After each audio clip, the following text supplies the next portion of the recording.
इस interactive session के माध्यम से हम जापान के सभी उद्योगपतियों से महत्वपूर्ण निवेश की उम्मीद भी कर रहे हैं।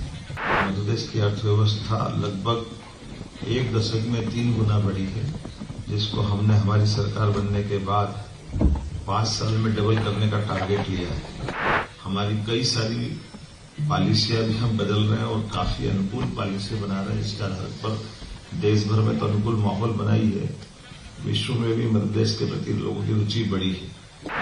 मैं उम्मीद करूंगा आप और हम मिलकर के निश्चित रूप से आगे बढ़ेंगे। इस भविष्य की संभावनाओं के इस विश्वास के आधार पर मैं पुनः आप सबका वंदन करता हूं, अभिनंदन करता हूं। आदरणीय यशस्वी प्रधानमंत्री श्रीमान नरेंद्र मोदी के नेतृत्व में जिस प्रकार से भारत दुनिया के सामने एक नई आर्थिक भविष्य की ताकत की तरफ बढ़ रहा है, जो न केवल अपने सभी प्रकार के संसाधनों के साथ बल्कि विश्व बंधुत्व की भावना के आधार पर आगे बढ़ रहा है, जिसमें हजारों साल से गौतम बुद्ध की परंपरा से जापान भी जुड़ा हुआ है और हम बुद्ध की धरती से ही आते हैं, जिसका सदैव अतीत के काल से जापान से एक विशेष संबंध भी। मैं आज के इस पूरे आयोजन में भारत के हमारे यहाँ प्रतिनिधि जापान में राजदूत के रूप में काम संभाल रहे हैं श्री सीबी जॉर्ज का आभार मानता हूँ, जिन्होंने इंडस्ट्री से जुड़े हुए सभी प्रकार के व्यावसायिक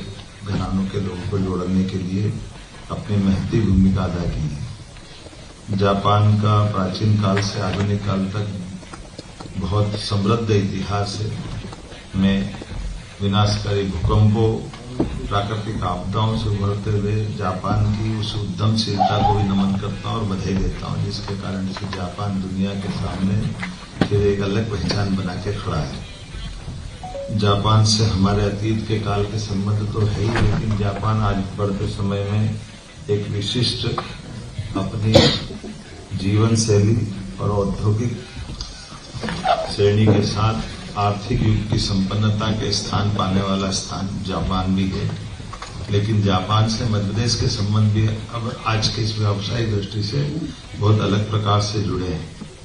खास करके जापान में से हमारे संबंध में मध्य प्रदेश से निर्यात होने वाली वस्तुओं की अगर बात करूंगा तो एल्यूमिनियम से बनी वस्तुएं, तैयार एनीमा, कार्बनिक रसायन, परमाणु रिएक्टर, बॉयलर, मशीनरी, यांत्रिक उपकरण, फार्मास्यूटिकल उत्पाद हैं।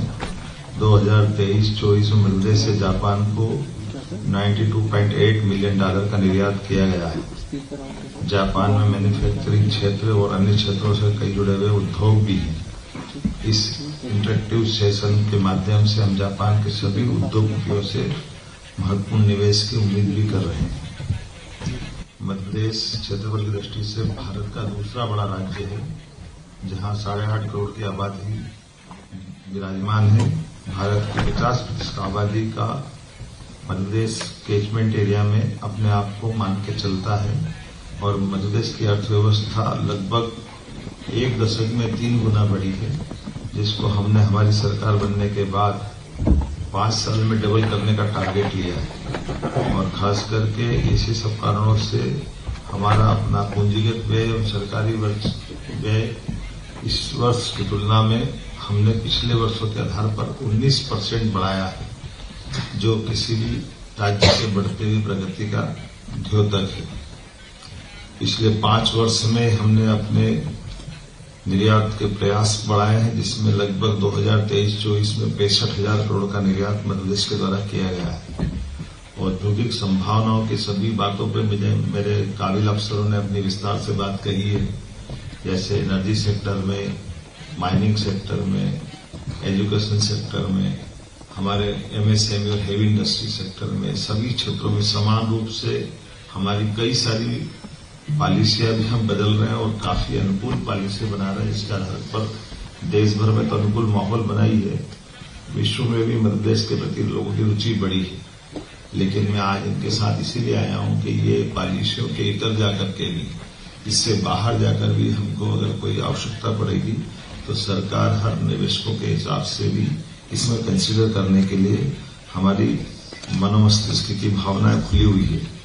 मुझे इस बात की प्रसन्नता है। Food parks, IT parks, spice parks, plastic parks, medical device park, solar equipment park, footwear park, EV park, pharma park, textile park, garments unit इत्यादि, सेमीकंडक्टर पार्क, सभी क्षेत्रों में समान रूप से मध्यप्रदेश में संभावना बनी है। हमारी विशेष नीतियां खासकर गारमेंट, लॉजिस्टिक, ईवी, खाद्य प्रसंस्करण, ethanol, IT, pharma, medical device में बड़े सेक्टरों को, बड़े निवेशकों को आकर्षित कर रही है।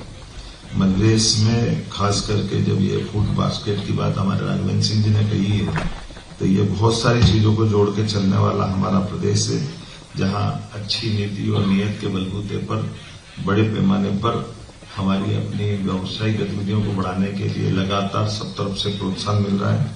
और जब यहाँ आकर के मैं जापान के निवेश और उद्योगपतियों से चर्चा कर रहा हूं, तो मैं ये बात को पुनः दोहराना चाहूंगा जो अभी हमारे अफसरों ने बताई है। ग्लोबल इन्वेस्टर समिट के माध्यम से यशस्वी प्रधानमंत्री 24-25 फरवरी को खास तौर पर भोपाल में आने वाले हैं।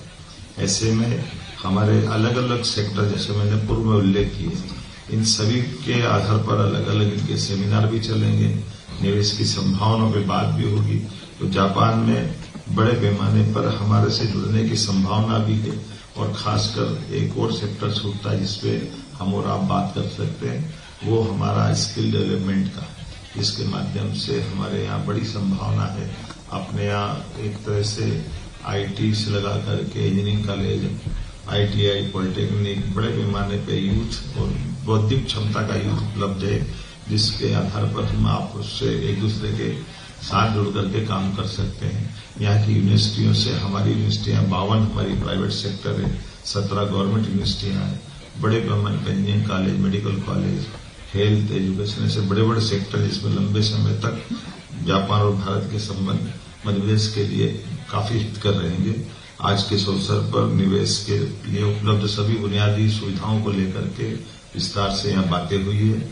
मैं उम्मीद करूंगा आप और हम मिलकर के निश्चित रूप से आगे बढ़ेंगे। इस भविष्य की संभावनाओं के इस विश्वास के आधार पर मैं पुनः आप सबका वंदन करता हूं, अभिनंदन